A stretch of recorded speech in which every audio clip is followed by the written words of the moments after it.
जय माता दी दोस्तों। नवरात्रि में दुर्गा सप्तशती का पाठ करना अत्यंत आवश्यक माना जाता है और शुभ भी माना जाता है। तो ऐसे में दुर्गा सप्तशती का पाठ किस प्रकार से करना चाहिए? कई लोग कहते हैं कि वह प्रतिदिन पूरा पाठ करना चाहते हैं तो पूरा पाठ करते हैं, तो उसके नियम क्या होंगे? और कई लोग हैं जिनके पास कि समय कम है, इतना नहीं है कि हर रोज़ पूरा पाठ करें, तो उसके लिए किस प्रकार के नियम होंगे? किस प्रकार से आप पहले दिन से और अंतिम दिन तक सारे अध्याय थोड़ा थोड़ा करके पढ़ सकते हैं? सारी जानकारी आपको आज इस वीडियो में शेयर करूंगी।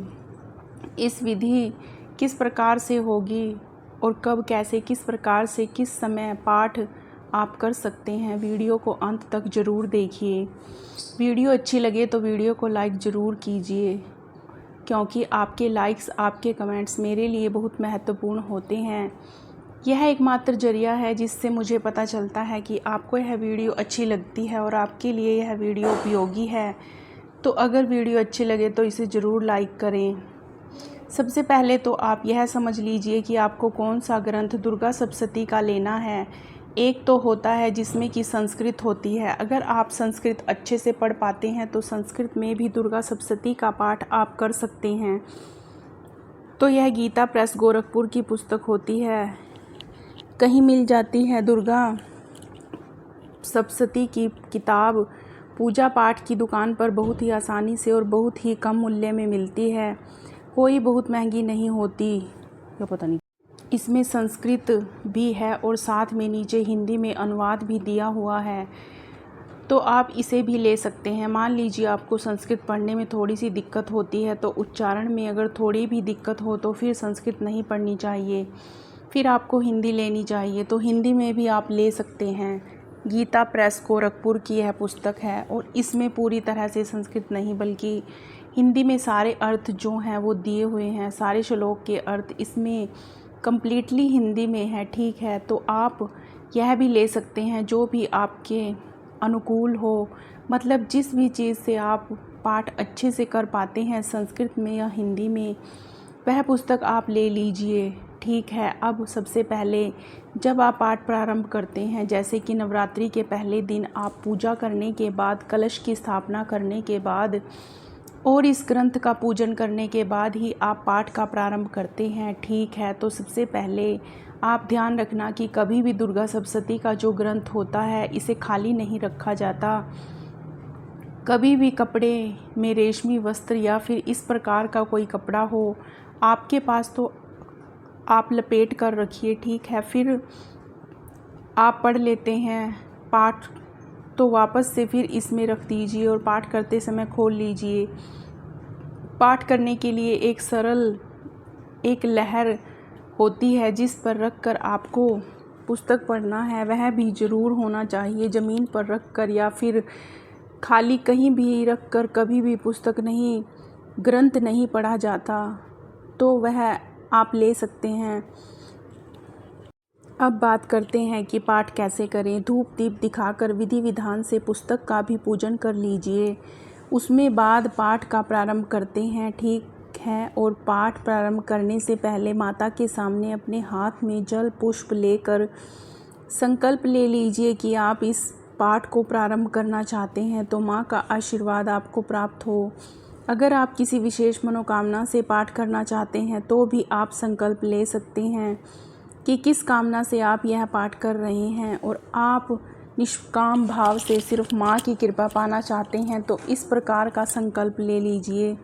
संकल्प के साथ जब हम कोई पाठ प्रारंभ करते हैं, पूजा प्रारंभ करते हैं, तो उसका फल हमें अधिक प्राप्त होता है। अब दूसरी चीज़, मान लीजिए आप प्रतिदिन पूजा पाठ करना चाहते हैं, तो पूरे पाठ का संकल्प लीजिए कि हर रोज़ आप दुर्गा सप्तशती का पाठ करना चाहते हैं, 1 से लेकर 13 अध्याय तक। और अगर आप प्रतिदिन थोड़ा थोड़ा करके अपने मन के अनुसार पाठ करते हैं, अपने समय के अनुसार पाठ करते हैं, तो इस प्रकार का ही संकल्प लीजिएगा कि आप अपने समय के अनुसार आप प्रतिदिन थोड़ा थोड़ा पाठ करेंगे और माँ उसे स्वीकार करें। कोई भूल चूक हो तो क्षमा करें। इस प्रकार से संकल्प के बाद ही आप पाठ का प्रारंभ करते हैं। सबसे पहले यह जान लेते हैं कि अगर आप पाठ प्रतिदिन करते हैं तो आप पूरा पाठ अगर आप प्रतिदिन करना चाहते हैं तो किस प्रकार से आपके नियम होंगे। देखिए, जो भक्त पूरा पाठ प्रतिदिन करते हैं उनके लिए फिर नियम तो वही होते हैं सभी के लिए, लेकिन आप प्रतिदिन संपूर्ण पाठ करेंगे 1 अध्याय से लेकर और 13 अध्याय तक। इसमें क्रम से चलेगा 1 2 3 4 ऐसे करके पूरे 13 अध्याय आप प्रतिदिन पढ़ेंगे। और शुरू में और अंत में आप फिर कवच, अर्गला, कीलक इत्यादि पढ़ेंगे। तो आपको मैं बाद में बताती हूँ। और जो भक्त प्रतिदिन थोड़ा थोड़ा करके पढ़ना चाहते हैं, नवरात्रि के 9 दिनों में इस ग्रंथ का समापन करना चाहते हैं, तो उनको किस प्रकार से करना है, पहले दिन से लेकर किस तरह से आपको 13 अध्याय पढ़ने हैं। नवरात्रि के पहले दिन आपका पहला अध्याय पढ़ना है। ठीक, नवरात्रि के पहले दिन दुर्गा सप्तशती का पहला अध्याय और दूसरे दिन दूसरा और तीसरा अध्याय। नवरात्रि के तीसरे दिन चौथा अध्याय पढ़ेंगे आप और नवरात्रि के चौथे दिन 5वां, 6ठा, 7वां और 8वां 4 अध्याय नवरात्रि के चौथे दिन पढ़े जाएंगे। फिर 5वें दिन 9वां और 10वां अध्याय पढ़ेंगे। 6ठे दिन 11वां अध्याय पढ़ेंगे और 7वें दिन 12वां और 13वां अध्याय।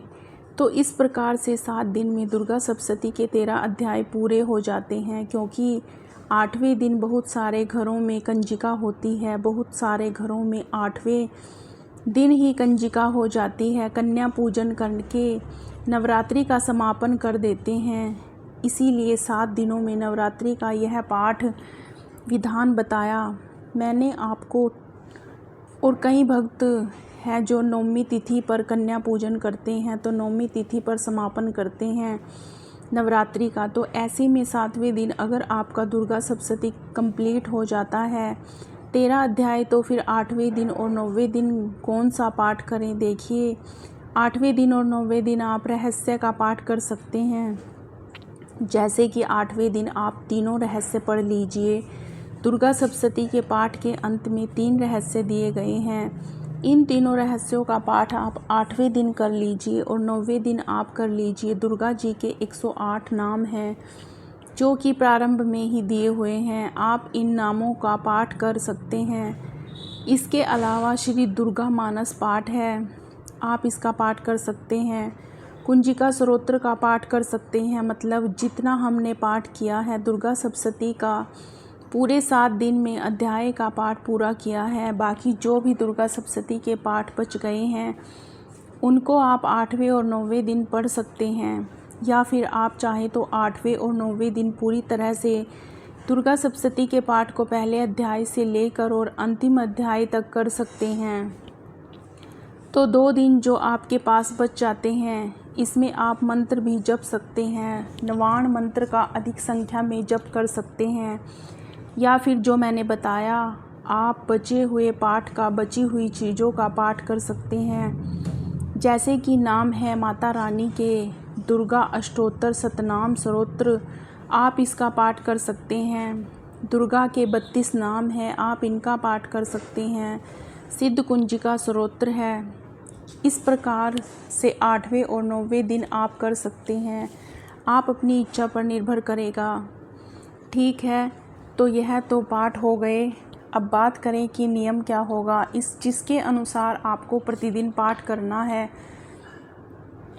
देखिए, आप चाहे पूरे अध्याय प्रतिदिन पढ़ते हैं, जैसे कि 1 से लेकर 13 अध्याय तक अगर आप प्रतिदिन कर रहे हैं तो भी आपके लिए नियम इसी प्रकार से होंगे। जो भक्त प्रतिदिन थोड़ा थोड़ा करके पाठ कर रहे हैं 13 दिनों में उनके लिए भी नियम उसी प्रकार से होंगे। मतलब सपोद्धार, उत्कीलक मंत्र, सभी चीज़ें प्रतिदिन आप सबको पढ़नी है। तो पाठ जब आप प्रारंभ करेंगे माता रानी की पूजा इत्यादि करने के बाद, तो पहले दिन जब आप पाठ प्रारंभ करते हैं आप ग्रंथ का पूजन भी कीजिएगा और उसके बाद से आप पाठ प्रारंभ कीजिए।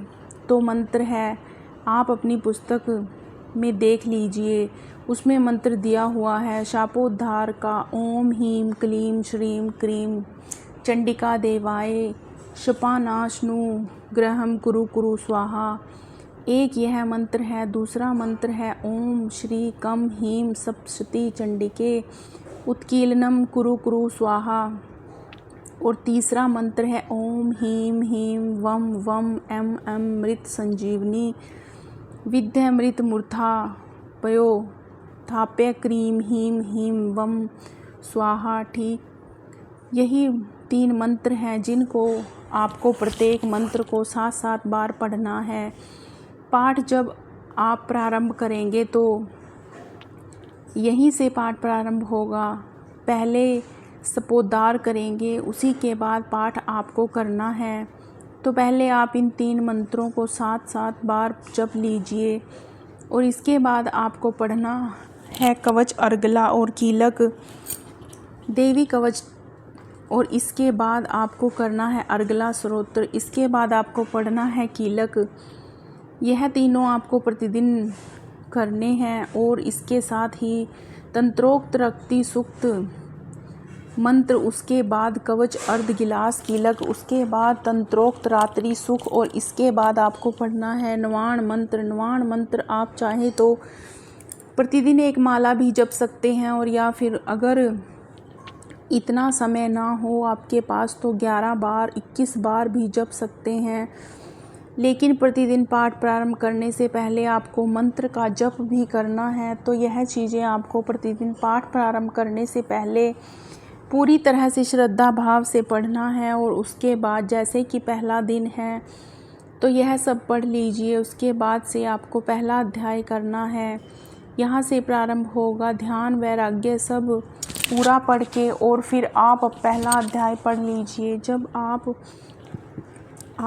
आपका पाठ समाप्त हो जाता है, जब आप पूरा कर लेंगे तो फिर आप यह तीनों मंत्र जो हमने शुरू में पढ़े, ये तीनों मंत्र आपको फिर से पढ़ना है। जब आप पहला अध्याय पूरा कर लेते हैं तो फिर आपको इन तीनों मंत्रों का जप करना है 7-7 बार फिर से। और इसके बाद आपको नवाण मंत्र 1 माला जपनी है। 1 माला या फिर अपनी इच्छा के अनुसार 11 या 21 बार कर सकते हैं। और इसके बाद आपको करना है तंत्रोक्त देवी सूक्त। यह प्रतिदिन आपको पढ़ना है। पाठ समापन के बाद आपको मंत्र तीनों के जपने हैं 7-7 बार, और उसके बाद नवाण मंत्र, और उसके बाद तंत्रोक्त देवी सूक्त। फिर इसके बाद क्षमा प्रार्थना करना है आपको, और फिर पूजा पूर्ण करते हैं तो फिर आरती इत्यादि आपके घर में माता रानी की होगी ही, तो वह आपको करनी है। आप सभी को मेरी तरफ से एक बार फिर से नवरात्रि की